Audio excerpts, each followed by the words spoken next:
కర్నూలు జిల్లాలో ఉన్న పుణ్యక్షేత్రాల్లో మహాశివరాత్రి బ్రహ్మోత్సవాలకు ఏర్పాట్లు చేస్తున్నట్లు అధికారులు తెలిపారు. భక్తులకు మెరుగైన సేవలు అందించేందుకు ఏర్పాట్లు చేస్తున్నట్లు దేవాదాయ శాఖ regional joint commissioner Chandrashekhar Azad వెల్లడించారు. గతంలో జరిగిన పొరపాట్లను పునరావృతం కాకుండా చూస్తామని అంటున్న దేవాదాయ శాఖ రీజనల్ జాయింట్ కమిషనర్ చంద్రశేఖర్ ఆజాద్తో మా ప్రతినిధి Madhusudan face to face. Shivaratri బ్రహ్మోత్సవాలకు దేవాదాయ ధర్మాదాయ శాఖ ఏర్పాట్లు పూర్తి చేస్తుంది. ఈ నేపథ్యంలోనే జాయింట్ కమిషనర్ ఆజాద్ను ఫెస్టివల్ ఆఫీసర్గా ద్వాదశ జ్యోతిర్లింగ క్షేత్రం అష్టాశక్తిపీఠం శ్రీశైలం మహాక్షేత్రానికి నియమించింది. ఈ నేపథ్యంలో మిగతా క్షేత్రాలు కూడా పరిశీలిస్తున్నారు. బ్రహ్మోత్సవాలకు భక్తులకు ఎలాంటి ఇబ్బందులు కలగకుండా ఏర్పాట్లు చేసేందుకు కూడా చర్యలు చేపడతా ఉన్నారు. ఇక ఇదే అంశానికి సంబంధించి మనతో మాట్లాడడానికి జాయింట్ కమిషనర్ ఆజాద్ సార్, చెప్పండి, బ్రహ్మోత్సవాలకు ఎలాంటి ఏర్పాట్లు చేస్తారు? నమశివాయ. ప్రభుత్వం యొక్క ఉద్దేశం ఏంటంటే కామన్ డివోటీ ఎవరైతే ఉన్నారో వాళ్ళకి మనకు ప్రయారిటీ ఐటమ్, అంతే వాళ్ళే మనకు ప్రయారిటీ. సో అందువల్ల వచ్చిన వాళ్ళందరూ కూడా మంచి దర్శనం చేయించడం, అంటే ఎటువంటి ఇబ్బంది లేకుండా దర్శనం చేయించడం, అదే రకంగా మంచి ప్రహారం ఇచ్చి పంపించడం, త్వరగా క్విక్గా క్యూలో నడపడం అనేది గవర్నమెంట్ యొక్క ప్రయారిటీస్ అనమాట. సో అందులో భాగంగానే ఈ రోజున మహానంది క్షేత్రంలో సంబంధించి ఇక్కడ ఉన్న ఏర్పాట్లు ఏవైతే ఉన్నాయో పరిశీలించడం కోసం రావడం జరిగింది. వాళ్ళ చూస్తుంది ఏంటంటే ఇక్కడ మహానంది క్షేత్రం అనగానే ప్రతి ఒక్కళ్ళు కూడా ఆ గుండాల్లో స్నానం చేద్దామని చెప్పేసి ఎక్స్పెక్ట్ చేస్తుంటారు. శివరాత్రి కూడా కంటిన్యూ చేస్తున్నామని చెప్పేసి ఈవో గారు మనకు చెప్పున్నారన్నమాట. అయితే శివరాత్రి కూడా కంటిన్యూ చేసేటైతే అక్కడ కూడా హోల్డింగ్ ఏరియా, అక్కడ కూడా క్యూ లైన్స్ లాంటివి కట్టుకుంటే భక్తులందరూ కూడా ఒకేసారి వచ్చి మీద పడిపోకుండా అక్కడ కూడా హోల్డింగ్ ఏరియా పెట్టండి.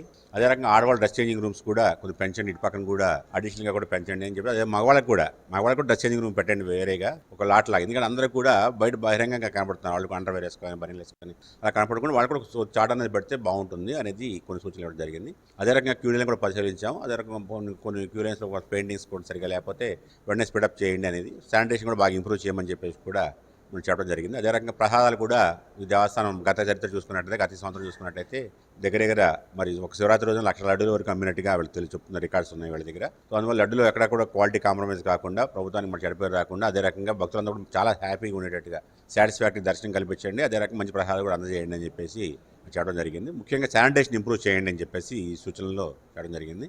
అన్నదానం కూడా చూసాం, వెరిఫై చేశాను, బాగుంది, చక్కగా ఉంది. బట్ చేకడుక్కునేది ఏదైతుందో బయట ఏర్పాటు చేయండి అదంతా కూడా చెప్పడం జరిగింది. అన్ని ఏర్పాటు కూడా బాగానే ఉన్నాయండి. ఆంధ్ర హోలీ మొత్తం బాగానే ఉంది, చక్కగా ఉన్నాయి. సార్, ప్రధానంగా చెప్పండి, శ్రీశైల దేవస్థానంలో క్యూ లైన్లు ఉన్నాయి, క్యూ లైన్ కాంప్లెక్స్లు ఉన్నాయి, అవన్నీ ఐరన్తో నిర్మించడం జరిగింది. వచ్చేది వేసవి కాలం, శివభక్తులు వేల సంఖ్యలో అక్కడికి చేరుకుంటారు. దీనిపైన ఎలాంటి చర్యలు చేపడతారు? ఎక్కడ క్యూ లైన్స్ సరే ఐరన్ కానీ స్టీల్ క్యూ లైన్ కానీ ఇతర క్యూ లైన్ కానీ అలయన్స్ పెట్టుకోవచ్చు, దానికి సంబంధం లేదు. అవన్నీ కూడా పక్కా సక్సెస్. ఇప్పుడు రేకుల షెడ్లు ఏవైతే ఉన్నాయో, షెడ్స్ ఏవైతే ఉన్నాయో, షెడ్స్ కూడా అన్నీ కూడా 14 అడుగుల హైట్, 16 అడుగుల హైట్ షెడ్లు అనమాట అంతా కూడా. సో మనకి ఒక దగ్గర ఏంటంటే ఒక హోల్డింగ్ ఏరియా కింద 30,000 మంది భక్తులు పట్టేట విధంగా మనకి అంతా కూడా క్యూ లైన్స్ ఉన్నాయి. అక్కడ ధర్మ దర్శనం అనుకోండి, అదే 200 రూపాయల దర్శనం అనుకోండి, లేదా 500 రూపాయల దర్శనం అనుకోండి, ఇలాగా 25,000 మంది నుంచి 30,000 మంది వరకు పట్టే క్యూ లైన్స్ మనకు ఉన్నాయి. మన ఈ మధ్యకాలంలో మా ప్రిన్సిపల్ సెక్రటరీ గారితో మా మీటింగ్ జరిగినప్పుడు అడిషనల్గా హోల్డింగ్ ఏరియా ఇంకొక 10,000 మంది కూడా తయారు చేయండి చెప్పి అన్నారనమాట. ఇప్పుడు దేవస్థానం ముందర భాగంలో ఇప్పుడు అటవీ పక్కన ఇటు పక్కన షాపులు తీసేసి 120 అడుగుల రోడ్డుగా మనం వైడెన్ చేయడం జరిగింది.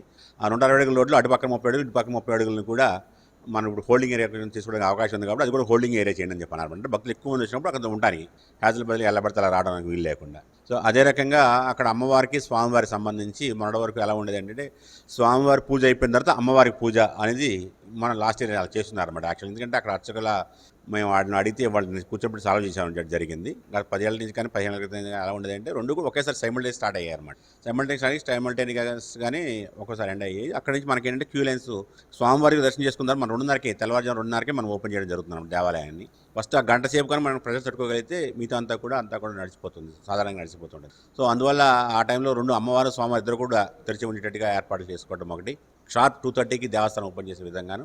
లడ్డూ ప్రసాదం కూడా దగ్గర 30,50,000 లడ్డూలు లాస్ట్ ఇయర్ అమ్మినట్టుగా మనకి రికార్డు ఉందన్నమాట. ఈ సంవత్సరం 35 లక్షల రూపాయల వరకు కూడా లడ్డూలు ఐటమ్ నెంబర్స్ తయారు చేసి భక్తులకు ఇవ్వడం కోసం చెప్పేసి. అదే రకంగా ఇదివరకు కేవలం ఏంటంటే ఒక 21, 22 మాత్రమే మనకి లడ్డు ప్రసాదం కౌంటర్లు ఉండేవి. ఇప్పుడు వచ్చేసరికి 34 వరకు ఏర్పాటు చేశారనమాట. ముఖ్యంగా బస్టాండ్ ఏరియాలోను భక్తులు ఎక్కడైతే ఎక్కువ ఫ్లోటింగ్ ఉందో ఒక దగ్గర అయితే కాకుండా దాన్ని స్ప్రెడ్ చేస్తున్నాం. గణేష్ సదనంలో ఒక దగ్గర, కర్ణాటక ఆర్టీసీ బస్టాండ్ లేరు ఒక దగ్గర, అదే రకంగా అక్కడ అనేకమైన కుల సంఘాల దగ్గర 59 కుల సంఘాలకు సంబంధించిన బిల్డింగ్స్ ఉన్నాయి అక్కడ అనమాట. వాళ్ళకు కూడా ఏం చేస్తున్నాడు, కుల సంఘం బిల్డింగ్స్ కూడా పెద్దవాళ్ళని పిలిపించుకొని ఒక రెస్పాన్సిబుల్ పర్సన్ పెట్టుకొని ఒక 5,000 లడ్డు వరకు కూడా వాళ్ళకు కూడా ఇచ్చినట్లయితే వాళ్ళు కూడా సత్రం దిగిన కూడా అక్కడే కొనేసుకుంటారు. మళ్ళీ మన దేవస్థానం దగ్గర రాకుండా అనే ఉద్దేశంతో వాడికి ఒక అండర్టేకింగ్ తీసుకొని మనము వాళ్ళకు కూడా లడ్డూలు ఇద్దామని కూడా మరి కౌంటర్స్ గురించి కూడా ఏర్పాటు చేస్తుంది జరిగింది. ఇందులో ముఖ్యంగా ఏంటంటే నిన్న శివభక్తులు ఎక్కడి నుంచి కర్ణాటక నుంచి ముఖ్యంగా నడిచి వచ్చే భక్తులు ఎవరుతున్నారో వాళ్ళ కోసం చెప్పేసి నిన్న ఆ భీముని కొలను పెద్ద చెరువు ఆ ఏరియా అవుతుంది, కైలాస ద్వారం ఏరియా అవుతుంది, అదంతా కూడా నిన్న పరిశీలన జరిగిందనమాట. నేను మా ఫారెస్ట్ రేంజ్ ఆఫీసర్ గారు మా ఈఓ గారు అందరం కూడా వెరిఫై చేసుకున్నాం. అక్కడ కావాల్సిన ఏర్పాట్లు ఏవైతే అవన్నీ కూడా మేము మొదలుపెట్టడం జరిగిందనమాట. రేపు 7th 6th కానీ 6th అంటే క్యాబినెట్ ఉంటుంది. రేపు 7th కానీ 8th కానీ మా గౌరవ దేవాదాయ శాఖ మంత్రి వర్యులు గారు కూడా ఒక రివ్యూ మీటింగ్ స్వయంగా వారే మా ప్రిన్సిపల్ సెక్రటరీ గారు మా కమిషనర్ గారు అందరూ కూడా వచ్చేసి అక్కడ రివ్యూ మీటింగ్ పెట్టుకొని ఫీల్డ్ ఇన్స్పెక్షన్ చేద్దాము అనేది, ఫీల్డ్ ఇన్స్పెక్షన్ చేసుకొని ఇంకేమైనా సరే అడిషనల్గా సూచనలు ఉంటే అవన్నీ కూడా ఇద్దాము అనేది అట్లన్నీ కూడా చేస్తున్నాము. దాంట్లో నిన్న ప్రాథమికంగా నేను ఒకసారి మొత్తం వెళ్ళి వెరిఫై చేయడం జరిగిందనమాట.